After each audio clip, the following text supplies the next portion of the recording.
अस्सलाम वालेकुम dear students, hope you are all fine. देखिए प्रीवियस लेक्चर्स में हमने दो प्रॉब्लम डिस्कस की, that's the problem of deficient demand and problem of excess demand. ठीक, देखिए अगर हम किसी भी इकानमी की बात करें जो फुल एम्प्लॉयमेंट इक्विलिब्रियम है, full employment equilibrium is a ideal situation. Full employment equilibrium एक आइडियल सिचुएशन होती है किसी भी इकानमी के लिए। लेकिन जो ये डेफिशिएंट डिमांड और एक्सेस डिमांड जो हमने डिस्कस की, ये प्रॉब्लम्स क्रिएट करती है। एंड ऐसी इन कंडीशंस को हम कहते हैं trade cycles. Deficient demand and excess demand generate conditions of trade cycle, right? In this form, there is boom, then there is recession, then there is, right, slump, then again recovery, again boom. These ups and downs, इनको हम trade cycles कहते हैं। क्या कहते हैं? Trade cycles. देखिए, to overcome these problems, यानी to maintain the stability, basically जो ट्रेड साइकिल्स हैं, ये एक्सेस डिमांड, ये डेफिशिएंट डिमांड है, इट इज जनरल इंस्टेबिलिटी। इसे हम इंस्टेबिलिटी सिंपली कहेंगे। और हर एक इकानमी चाहती है, और हर एक इकानमी के लिए एक आइडियल सिचुएशन है, that's it should be a stable one. That is the stability of the economy requires that the situation of excess demand और डेफिशिएंट डिमांड इज करेक्टेड। हम इनको कैसे करेक्ट करें इन प्रॉब्लम्स को?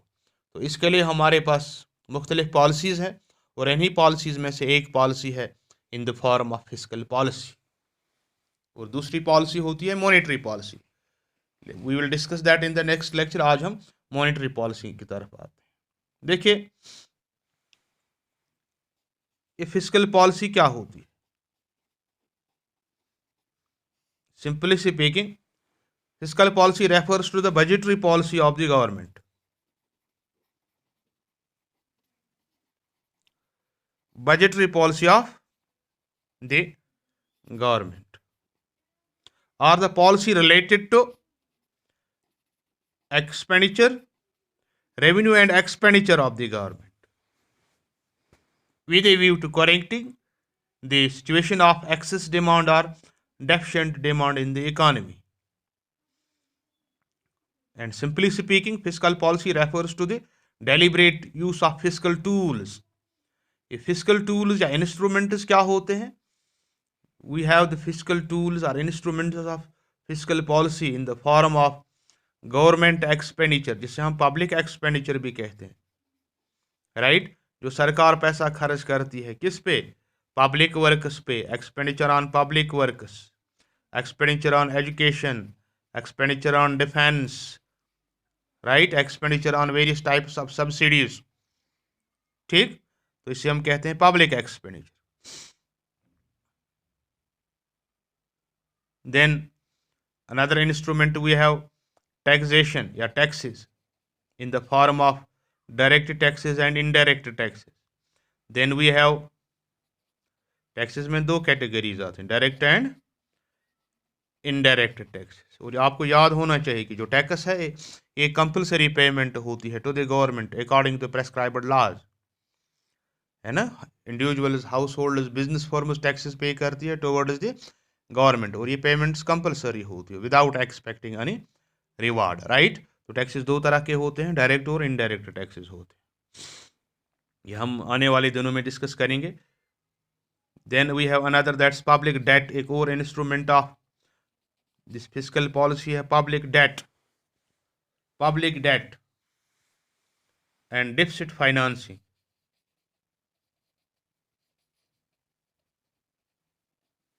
Public debt and deficit financing. It is through these tools.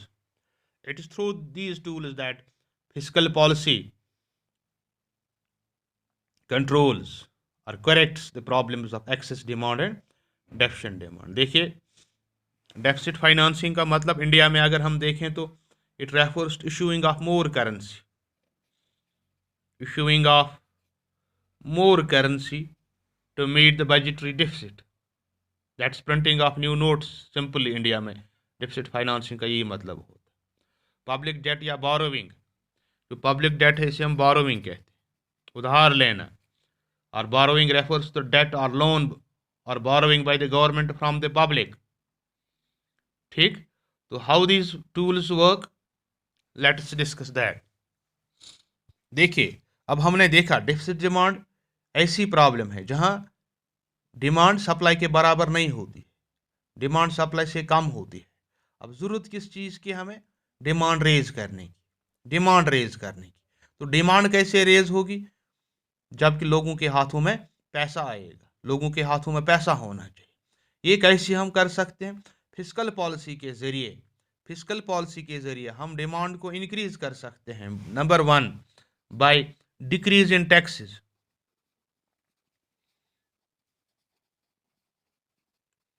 क्योंकि tax से लोगों के हाथों से पैसा निकल जाता है.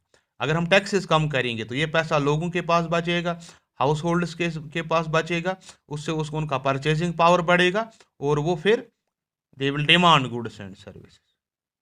जैसे इनकम टैक्स है, कॉर्पोरेट टैक्स है, इनको हमने रिड्यूस करना चाहिए. तो इस तरह से individuals as well as corporators, investors will be encouraged to spend more, consequently demand will rise. ठीक है ना, तो डिक्रीज टैक्सेस को डिक्रीज करना है. तो दूसरा काम है इंक्रीज इन पब्लिक एक्सपेंडिचर. देखिए, this is the most important measure to raise the level of demand. Public expenditure, Keynes कहते हैं कि this is the engine of growth, public expenditure, right. तो during the periods of this deficit demand, what we should do, government should incur greater expenditure on public works like health education infrastructure, right.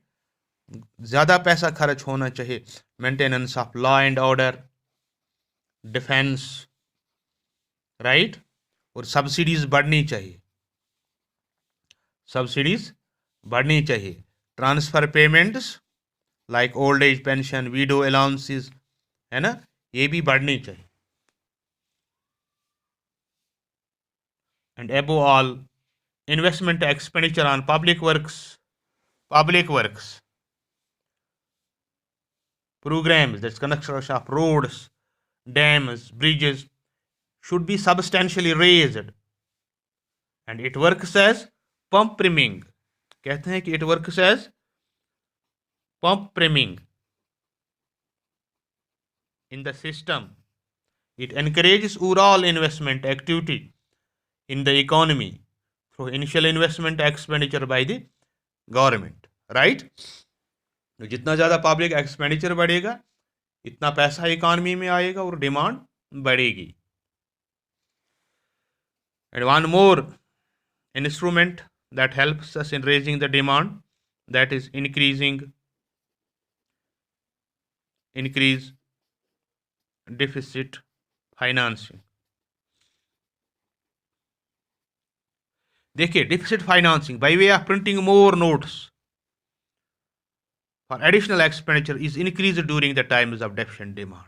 यानी हम ज़्यादा notes print करते, notes मोर print होते, उससे ज़्यादा पैसा economy में आता है. So that overall level of purchasing power is increased in the economy. जितना ज़्यादा पैसा आएगा इतना ज़्यादा परचेजिंग पावर बढ़ेगा. जब परचेजिंग पावर बढ़ गया तो डिमांड बढ़ेगी. And reduce public borrowing.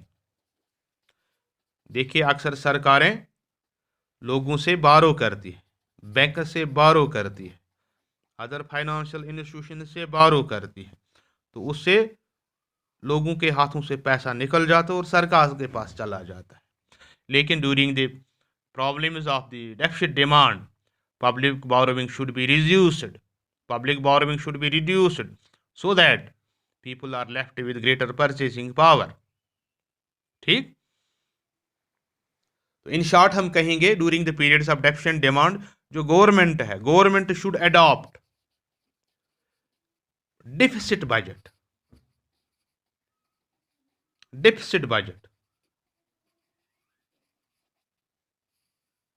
incurring greater expenditure and minimizing the revenue proceeds, तब हम फिस्कल पॉलिसी के जरिए डेफिसिट डिमांड को कंट्रोल कर सकते हैं, करेक्ट कर सकते हैं। ठीक, अब अगर डिमांड एक्सेस हो, उस सूरत में क्या करना है? जब डिमांड एक्सेस हो तो यहां हमने टैक्सेस डिक्रीज किए। अब एक्सेस डिमांड में क्या होता है? इकॉनमी में डिमांड ज्यादा होती है कंपेयर टू द सप्लाई। उस सूरत में टैक्सेस को रिड्यूस करना है, reduce taxes, decrease public expenditure, right, decrease deficit financing या रिड्यूस डिफिसिट फाइनेंसिंग, क्योंकि पैसा इकॉनमी से बाहर निकालना है, राइट। इंक्रीज पब्लिक बोरोइंग, यहां हमने रिड्यूस किया था एक्सेस डिमांड में, इंक्रीज करना है पब्लिक बोरोइंग। तो ऐसी, तो अगर हम देखें डेफिशिएंट डिमांड में हमने डिफिसिट बजट अपनाया, लेकिन एक्सेस डिमांड में हमने सरप्लस बजट अपनाना है, surplus budget, increasing revenue and decreasing expenditure. ठीक, तो डिफिसिट डिमांड में हमने रेवेन्यू डिक्रीज करना है, एक्सेस डिमांड में रेवेन्यू इंक्रीज करना है। डेफिसिट डिमांड में इकॉनमी में ज्यादा पैसा डालना है, तो एक्सेस डिमांड में हमने इकॉनमी से पैसा निकालना है। जैसे यहाँ पैसा डालना है तो टैक्सेस कम करने हैं, पैसा निकालना है तो टैक्स बढ़ाना है, पैसा डालना है तो पब्लिक एक्सपेंडिचर बढ़ाना है, पैसा निकालना है तो पब्लिक एक्सपेंडिचर कम करना है, पैसा बढ़ाना है तो डिफिसिट फाइनेंसिंग करनी है, मोर नोट्स प्रिंट करने हैं, पैसा घटाना है तो डिफिसिट फाइनेंसिंग को कम करना है, पैसा बढ़ाना है तो रिड्यूस पब्लिक एक्सपेंडिचर, पैसा कम करना है तो इंक्रीज पब्लिक एक्सपेंडिचर। तो डेफिशिएंट डिमांड के लिए सरप्लस बजट अपनाना है, और एक्सेस डिमांड के लिए सरप्लस बजट अपनाना है। डेफिसिट डिमांड के लिए